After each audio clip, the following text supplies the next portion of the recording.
नमस्ते, म तुलसी नेवार हजुरहरूको अगाडि सानो एउटा भिडियो लिएर आएँ। त राति बिचमा दिनमा त दिनभरि त टाइमै भेटिँदैन। त अहिले म एकछिन बसेकी छु त मोबाइल खोलेर हेरेँ त फेरि म विकली च्यालेन्जमा फेसबुकमा हिँडिरहेको छु त एउटा कन्टेन्ट केही भेटिनँ। कन्टेन्ट नभेट्दाखेरि यतिखेरको एउटा कन्टेन्टै हुन्छ भनेर एउटा सानो भिडियो लिएर हजुरहरूको अगाडि आएको छु। त आज दिनभरिमा के भयो के भएन त्यही भन्न चाहन्छु म। त हजुरहरू एकछिन टाइम लिएर सुनिदिनु होला। म आज दोकानमा बसिरहँदा कल आयो। त कल आएपछि म फेरि हाम्रो सेन्टरमा कर्मशालामा आएँ। गोर्खाको कर्मशाला चलिरहेको छ हाम्रो। त आउँदाखेरि त बाजीपोबाट 6 नम्बरबाट हाम्रो गोर्खाको ड्रेस, साडी, पटुकी, पोते, लच्छा, कपालमा लाउने लच्छा बाटेर लाउनु पर्छ लच्छा। त्यहाँबाट फेरि कानफुली, शिरबन्दी, जुनतारा सबै थोकै लिएर आउनु भएको रहेछ। त सबैलाई हामीले एक ड्रेस हुनुपर्छ भनेर भन्न थाले। त सबैको हाम्रो निमपथार र बाजीपोह, नेमुपथार र बाजीपोहको सेम ड्रेस हुन्छ भनेर सबैले चौबन्दी चोलोहरू सिलाउन दिए।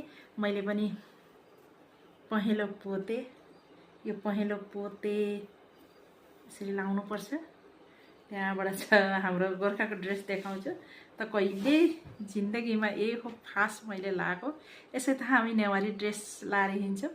त यसरी पटुकी कस्नुपर्छ, 12 हाते पटुकी होइन।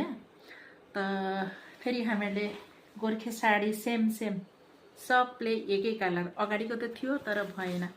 त यो साडी त सबैले 11 हाते 10 हाते साडी लिए। मलाई चाहिँ नहुनेले गर्दाखेरि दोडा साडी लिए। त चौबन्दी चोलो म खुद सिलाउँछु भनेर दोडा साडी लिएको छु। त मलाई त साडी अलिकति लम्बा चाहिन्छ। त यो लिए। त कस्तो लाग्छ हेर्नुहोस् त सेम ड्रेसमा। हाम्रो 12 तारिक टिङखाङ समष्टिमा हाम्रो प्रोग्राम छ।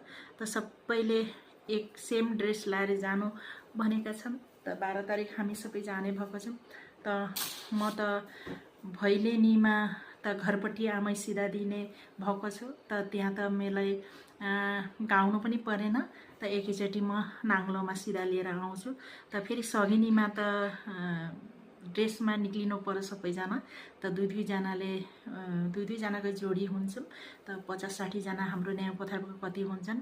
त एउटै ड्रेसमा लोटा, दियो, त्यहाँबाट फेरि थालमा दियो।